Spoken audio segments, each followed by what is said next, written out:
আসসালামু আলাইকুম সবাইকে। সবাই কেমন আছেন? আশা করছি সবাই ভালো আছেন। আমি আল্লাহর রহমতে ভালো আছি। বরাবরের মতো আবারও নতুন একটি রেসিপি নিয়ে আপনাদের মাঝে চলে আসলাম। আশা করছি আজকের এই রেসিপিটি আপনাদের ভীষণ ভালো লাগবে। একদম ফুলকো ফুলকো মুড়ির রেসিপি আপনাদের সাথে শেয়ার করছি। এই রেসিপিটি পুরোপুরি দেখতে হলে আমার সাথেই থাকতে হবে। সরাসরি রেসিপিতে চলে যাব। প্রথমে আমি এখানে মাটির একটি হাঁড়ি নিয়েছি।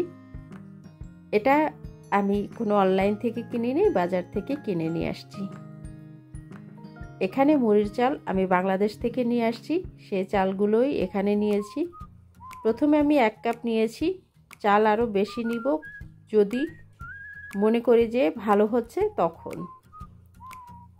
প্রথমে আমি একটি বোলে এখানে 1/2 কাপের মতো পানি দিয়ে দিলাম। একদম ট্র্যাডিশনাল ওয়েতে আমি এই মুড়িটা আজকে ভাজবো। 1/2 কাপ পানির সাথে এখানে আমি একটি লাউ ফুল নিয়েছি, সেটা দিয়ে দিব। একদম গ্রামে যারা মুড়ি ভাজে বাড়িতে আমি দেখেছি এইভাবে লাউ ফুল পানির সাথে দিয়ে দেয়, রসুনও দেয়, তবে আজকে আমি রসুনটা দিব না। এই পানিতে ভিজিয়ে রাখবো, জানি না এটা ভিজালে কি হয়, তবে আমি দেখেছি সেজন্য আমিও দিলাম। আর যেহেতু ফুলটা আমার কাছে আছে, এখানে আমি বালু নিয়েছি। বালুটা আগে থেকেই গরম করতে দিয়েছি।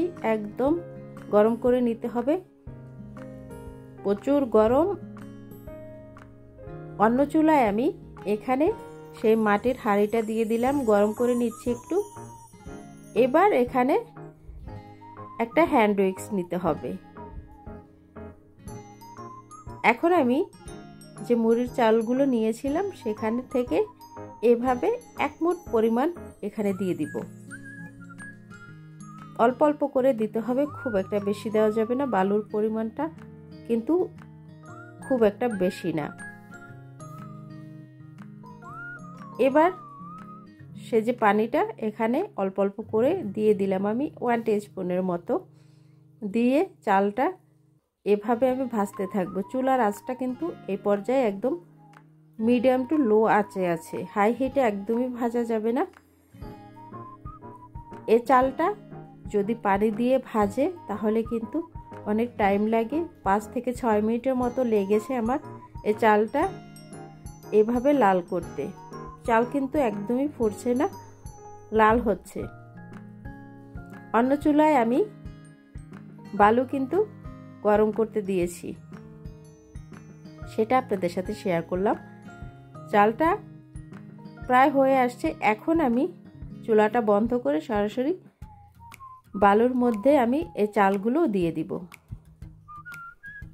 চালগুলো দিয়ে দ্রুত এই চালটা নেড়ে উঠাতে হবে। মুড়িটা ভাজতে 2 জন মানুষ লাগে, যেখানে একজনে এভাবে নেড়ে ঢেলে দেবে আর একজনে খুব তাড়াতাড়ি করে বালু থেকে মুড়িটা আলাদা করে ফেলবে, তা না হলে লালটা বেশি হয়ে যাবে। আমি একটু দেরিতে উঠিয়েছি যাতে মুড়িটা একটু লাল হয়, আর লাল হলে কিন্তু ভালো লাগে। আপনারা ইচ্ছে করলে দ্রুত উঠালে মুড়িটা সাদা হবে। আমি কিন্তু এই পর্যায়ে উঠাতে পারতাম, উঠাইনি, একটু লাল করার জন্য রেখেছি। দেখুন মুড়িগুলো কিন্তু খুব সুন্দরভাবে ফুলেছে। অনেকগুলো মুড়ি আমি এখানে ভেজে নিয়েছি। আশা করছি আপনারা এভাবে ঝটপট একদম সিম্পল ওয়েতে মুড়িটা ভেজে নিতে পারেন। 3 থেকে 4 দিন অনায়াসে চলে যাবে আমাদের 2 জন মানুষের। আশা করছি এই রেসিপিটি আপনাদের ভীষণ ভালো লাগবে। এভাবে ট্রাই করতে পারেন। যারা বাংলাদেশে আছেন তারা তো অ্যাভেলেবেল চাল পেয়ে যাবেন, আর যারা দেশের বাইরে আছেন তারা বাংলাদেশ থেকে অবশ্যই নিয়ে আসবেন। তো আজকের রেসিপি ভালো লাগলে অবশ্যই আমার চ্যানেলটি সাবস্ক্রাইব করে আমার পাশে থাকবেন। একদম সিম্পলভাবে দেখানোর চেষ্টা করেছি, আপনারাও এভাবে ইজিলিভাবে মুড়ি ঘরেই তৈরি করে নিতে পারবেন।